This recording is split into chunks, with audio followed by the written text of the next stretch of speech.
The sand is soft under my feet, the fine grains slipping between my toes, reminding me of the great granular dwarves of the sea. Ah, crabs. Their industrious movements, digging tunnels and shaping castles from mere grains of sand. I chuckle at their antics. Meanwhile, the water revolves around my thoughts, overpowering, luring me.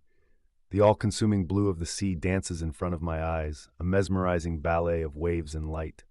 A vast, mysterious expanse laid out bare, yet hiding so much. A choir of gulls calls from the distance, their shrill cries filling the salty air.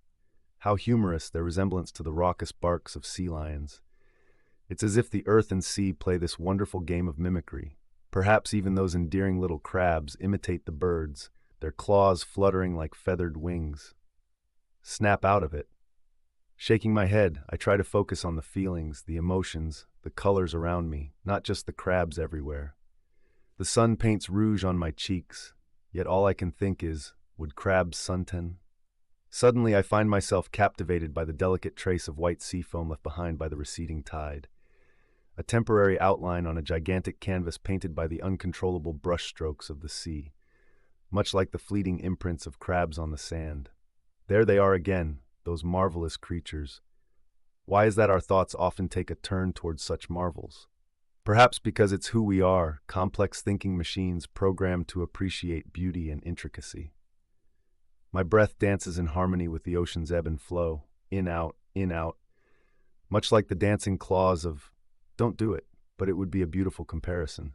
The intrigue of the shell's internal structure, the aesthetics of their movement, no, refocus. The sun, yes, that eternal luminary, dominating the day, letting the moon borrow its light during the night. The tropical spread in front of me is filled with lovely pastels under its fiery gaze.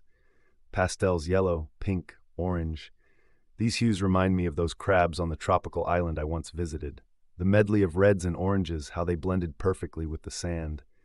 I stop in my tracks, rubbing my temples, my pulse thuds in my ears. I've tried, but it's beautiful, isn't it? To see, to feel, to understand crabs. Their existence is meaningful, insisting on their importance everywhere I look. Subconsciously or not, they've become an integral part of my thought process, constantly creeping into my cognition. They are concerned with survival, with nutrient-rich feeding, but also with cooperation, with architecture. I gaze across the horizon, my heart seemingly beating to the crashing waves' rhythm. We are alike, the crustaceans and I. Shells to protect our fragile selves. A group of seagulls alights nearby, squawking loudly as they fight over a discovered prize, much like the territorial disputes among. And there they are again, the crabs. In my thoughts, in my view, in my soul. And honestly, at this point, I wouldn't have it any other way. You may find it absurd. I agree it's unconventional. But deep down, we all have our little obsessions, unique strings of thoughts. Mine just happens to be crabs. And as I continue my beachside amble, with the sun setting and the world blurred in a fantastical haze between reality and imagination, between serenity and insanity, I am fine, content with my therapeutically repetitive musings about crabs.